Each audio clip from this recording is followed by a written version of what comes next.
दोस्तों, इस दुनिया में हर एक मुल्क अपने सरहदों की यानी बॉर्डर की हिफाजत करता है ताकि कोई भी उस कंट्री में इल्लीगली दाखिल ना हो पाए।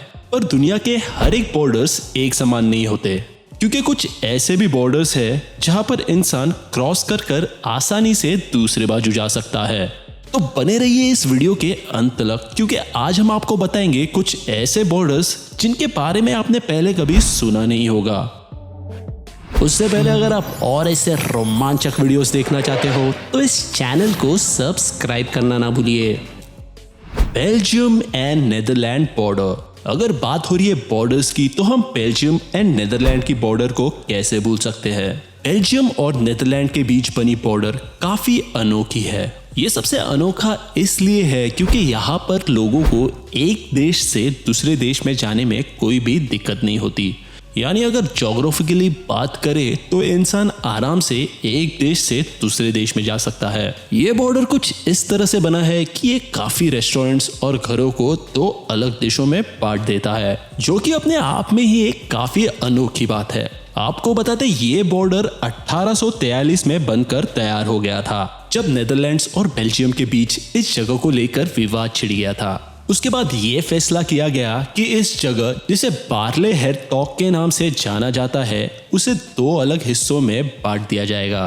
और जब ये जगह दो अलग हिस्सों में बटी, तब यहाँ पर रहने वाले लोगों को दो अलग कंट्रीज के पावर और अथॉरिटीज का लुफ्त उठाने का मौका मिल गया। जैसे कि बेल्जियम के टाइम रेस्ट्रिक्शंस के कारण अगर वहाँ के रेस्टोरेंट्स बंद हो जाते हैं तो लोग नेदरलैंड के रेस्टोरेंट्स में चले जाते हैं। और तो और नेदरलैंड्स में फायरवर्क्स बेचना मना है, इसलिए लोग बेल्जियम चले जाते हैं और वहां पर फायरवर्क्स बेचते भी है और फायरवर्क्स को भारी मात्रा में वहां पर खरीदा भी जाता है ताकि लोग अपना न्यू ईयर्स धूमधाम से सेलिब्रेट कर सके।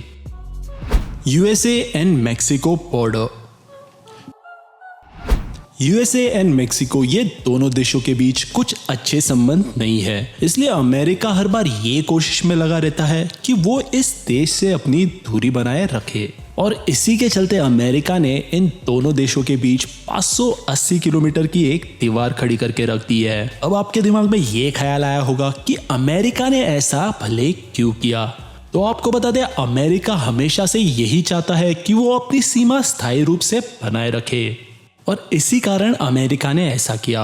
और हालांकि अमेरिका ने ये भी कोशिश की कि वो हर एक जगह से अपनी बॉर्डर को बनाए रखे, लेकिन हर जगह से अमेरिका को नाकामयाबी हासिल हुई। इसलिए अमेरिका ने कुछ जमीन को छोड़कर आगे की तरफ ये बॉर्डर बना लिया। इससे अमेरिका को कुछ नहीं हुआ, पर यहाँ पर रहने वाले निवासी जो अमेरिका को बिलोंग करते थे वो इन दोनों देशों के बीच बट गए। फिर भी यहाँ पर रहने वाले निवासियों का आपस में प्यार कम नहीं हुआ। जो दीवार यूएसए ने इन दोनों के बीच में खड़ी की है, वो सेम दीवार यहाँ पर रहने वाले निवासियों के दिल में नहीं बन पाई। और इसी कारण बॉर्डर से डिवाइड होने के बाद भी यहाँ के लोग एक दूसरे के साथ वॉलीबॉल खेलते हुए दिखाई देते हैं और गप्पे मारते हुए भी। पर इसका मतलब ये नहीं कि यहाँ पर सेफ्टी नहीं, यहाँ पर हर समय सोल्जर्स की पेट्रोलिंग चालू रहती है। पर फिर भी ये इन अमेरिकन निवासियों को, जो इस बॉर्डर बनने के बाद अमेरिका के नहीं रहे, उन्हें बॉर्डर के उस पार के लोगों से मिलने जुलने दिया जाता है ताकि उनके मन में कोई कड़वी बात ना रह पाए, जो कि एक हिसाब से सही भी है। और आप इस अमेरिका की जिद से बनाई गई बॉर्डर के बारे में क्या सोचते हैं, ये हमें कमेंट कर जरूर बताइएगा। USA and Canada border. अब बात करेंगे यूएसए एंड कनाडा के बीच बने गए इस अनोखे बॉर्डर की। दोस्तों, ये बॉर्डर पूरे 9000 किलोमीटर लंबा है। ये बॉर्डर भी आम बॉर्डर्स की तरह है, जैसे बॉर्डर को हर देश की सीमा के अनुसार बनाया जाता है। पर हमने इस बॉर्डर को हमारी लिस्ट में दो चीजों के लिए ऐड किया गया है, और वो दो चीजें हैं, एक लाइब्रेरी और दूसरा ओपेरा हाउस, जो कि इस बॉर्डर के बीचों बीच बनाया गया है। पहली दफा इसे देखकर आपको ऐसा लगेगा कि इसे गलती से यहाँ पर बनाया गया है, पर आपको बता दें ऐसा कुछ भी नहीं है। इन दोनों देशों ने मिलकर ये फैसला लिया कि यहाँ के लोग आर्ट और नॉलेज के बेसिस पे एक दूसरे से जुड़े रहे। इसी चीज का ख्याल रखते हुए साल 1901 में इस बॉर्डर के बीचों बीच एक ओपेरा हाउस और लाइब्रेरी बनाई गई और साल 1904 में ये दोनों चीजें बनकर तैयार हो गई। और उस समय इस बॉर्डर को बनाने के लिए $50,000 लगे थे, जो कि उस समय काफी बड़ी रकम थी। और जब से ये ओपेरा हाउस तैयार हुआ, ये पूरे वर्ल्ड में फेमस हो गया क्योंकि इसके ज्योग्राफिकल लोकेशन के कारण, जो कि दोनों देशों के बीचों बीच है। और तो और इस ओपेरा हाउस की खास बात यह है कि यहाँ पर परफॉर्म करने वाले आर्टिस्ट एक देश में बैठकर परफॉर्म करते हैं और वहीं पर उसे देखने वाली ऑडियंस दूसरे देश में बैठकर इस परफॉर्मेंस का मजा लेती है, जो कि वाकई में बहुत ज्यादा अनोखी बात है। और ऐसी ही सिमिलर चीज हमें इस लाइब्रेरी में देखने मिली, जहाँ पर इस लाइब्रेरी का एंट्रेंस डोर यूएसए की तरफ है और इस लाइब्रेरी की सारी किताबें कनाडा की ओर रखी गई है। Egypt and Sudan border. क्या कभी आपने अपने जिंदगी में ऐसी जगह का नाम सुना है जिसे दोनों देश का माना जाए पर कोई भी उसे अपनाने के लिए तैयार ना हो?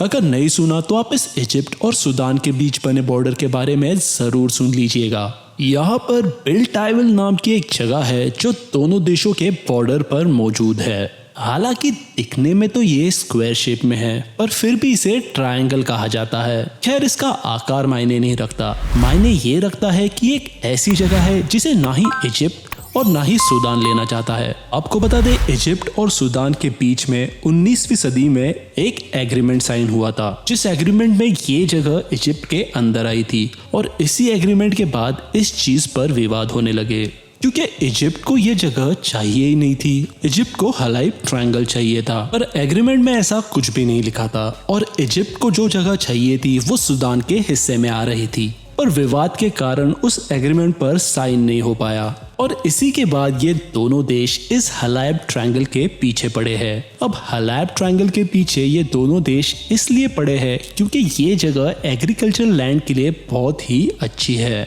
वहीं पर बिल्टाइल को एग्रीकल्चर के लिए इतना सही नहीं माना जाता और इसी कारण ये विवाद चलता रहा। Argentina and Brazil border.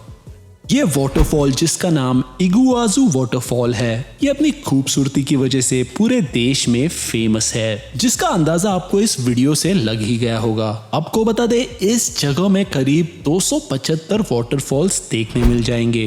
पर इस वाटरफॉल की खास बात यह है कि इस वाटरफॉल के बीचों बीच एक बॉर्डर बना हुआ है, जो अर्जेंटीना और ब्राजील को एक दूसरे से अलग करता है। दोस्तों, इस बॉर्डर के कारण इस वाटरफॉल का जमीनी हिस्सा ब्राजील के पास चला जाता है, जो कि सिर्फ 20% है, और इसका 80% हिस्सा अर्जेंटीना के पास चले जाता है। कई साल यहाँ पर 15 लाख से 20 लाख लोग इस वाटरफॉल की खूबसूरती देखने यहाँ पर चले आ जाते हैं, जिसके चलते इस जगह पर एक ब्रिज भी मौजूद है और ये एक फेमस टूरिस्ट स्पॉट भी है। और यही एक कारण है कि इसके आजू बाजू में आपको बहुत सारे होटल और रेस्टोरेंट्स देखने मिल जाएंगे। अब जब हम इस वाटरफॉल की बात कर रहे हैं तो हम इस बॉर्डर को कैसे भूल सकते हैं, जो इस वाटरफॉल के बीचों बीच बना है, जो दो देशों को अलग हिस्सों में डिवाइड करता है।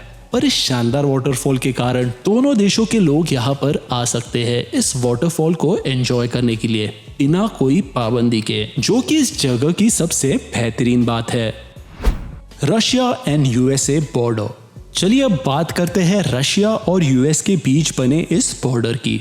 अब यूएसए और रशिया के बीच जो घमासान युद्ध बातों से छिड़ा रहता है, उससे आप अंदाजा लगा सकते हो इन दोनों देशों में कितनी गहरी दुश्मनी है। और सबसे अच्छी बात यह है कि यही दुश्मनी हमें जंग में देखने नहीं मिलती। और जब इन दोनों देशों के बीच कोल्ड वॉर चल रही थी, तभी डायमंड आइलैंड पर इन दोनों देशों का बॉर्डर बनाया गया। जैसे कि आप इस वीडियो में देख सकते हो, यहाँ पर 2 आइलैंड मौजूद है। एक आइलैंड यूएसए के हिस्से में आता है और दूसरा आइलैंड रशिया के। और अगर बात करें दोनों आइलैंड के बीच के दूरी की, तो वो भी ज्यादा नहीं है, यानी 2 किलोमीटर के दूरी पर ये दोनों आइलैंड मौजूद है। ठंड के मौसम में ये दूरी पूरी तरह से ढक जाती है, जिससे आप चलते चलते भी बॉर्डर क्रॉस करके दूसरे देश में चले जा सकते हो। पर यहाँ के लोग ऐसा नहीं कर सकते, क्योंकि इसका कारण आपको तो पता ही है। पर इन दोनों देशों ने ये देखा कि यहाँ पर रहने वाले निवासियों को इस बॉर्डर के कारण दिक्कतें आ रही हैं। तभी 1998 में एक कॉन्ट्रैक्ट साइन हुआ, जिसके तहत यहाँ पर रहने वाले लोग बॉर्डर के उस पार जा सकते हैं और उन्हें कोई परमिशन लेने की भी जरूरत नहीं है। पर यह कानून यहाँ पर रहने वाले सिर्फ लोकल लोगों के लिए लागू होता है।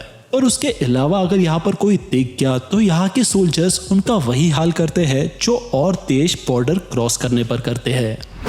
Austria and Germany border. अब हम जिस बॉर्डर की बात कर रहे हैं उसके बारे में सुनकर आपके दिमाग को झटका जरूर लगेगा।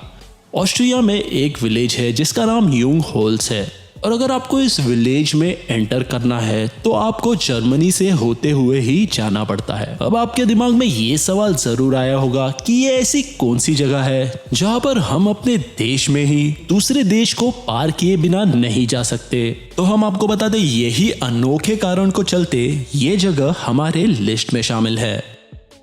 असल में जर्मनी और ऑस्ट्रिया के बीच बने बॉर्डर पर ही ये ऑस्ट्रियन गांव, जिसे यूंग होल्स के नाम से जाना जाता है, वो अस्तित्व है। लेकिन ऑस्ट्रिया इस पॉइंट पर होते हुए भी वो यहाँ पर नहीं पहुंच सकता, क्योंकि ये रास्ता पूरी तरह जर्मनी की ओर जाता है। इन सभी चीजों को देखते हुए ऑस्ट्रियन गांव यूंग होल्स के निवासी जर्मनी द्वारा बनाए गए सारे नियमों को मानते हैं, जबकि उन्हें पता है कि वो ऑस्ट्रिया के निवासी है। और तो और वो ऑस्ट्रिया में रहने के बावजूद भी जर्मन करेंसी का इस्तेमाल करते हैं। अब ये चीज को सुनकर आपके दिमाग में डाउट तो जरूर चल रहा होगा कि ये ऐसा कैसे हो सकता है। अब इसकी हिस्ट्री 1342 से शुरू होती है, जब यहाँ पर लोगों ने रहना शुरू कर दिया, जिसके बाद ऑस्ट्रियन ट्रीटी 1844 में इस जगह को ऑस्ट्रिया का ही माना गया। और तभी से ये सिलसिला चल रहा है जहाँ पर ये गांव ऑस्ट्रिया और जर्मनी के बीच फंसा हुआ है। फिर भी यहाँ के रहने वाले निवासियों को यहाँ पर बहुत ही मजा आता है, और इसका मेन रीजन है यहाँ पर आने वाले सारे टूरिस्ट। और अगर यहाँ पर रहने वाले पॉपुलेशन की बात करें तो 219 के डेटा के अकॉर्डिंग यहाँ पर सिर्फ 294 लोग रहते हैं। तो दोस्तों, ये थे कुछ अनोखे बॉर्डर्स। अगर आपको ये वीडियो पसंद आई हो तो इसे लाइक कीजिएगा और अपने दोस्तों के साथ शेयर कीजिएगा। और अगर आप इस चैनल पे नए हो तो इस चैनल को सब्सक्राइब कीजिएगा। Thank you for watching this video guys. अलविदा।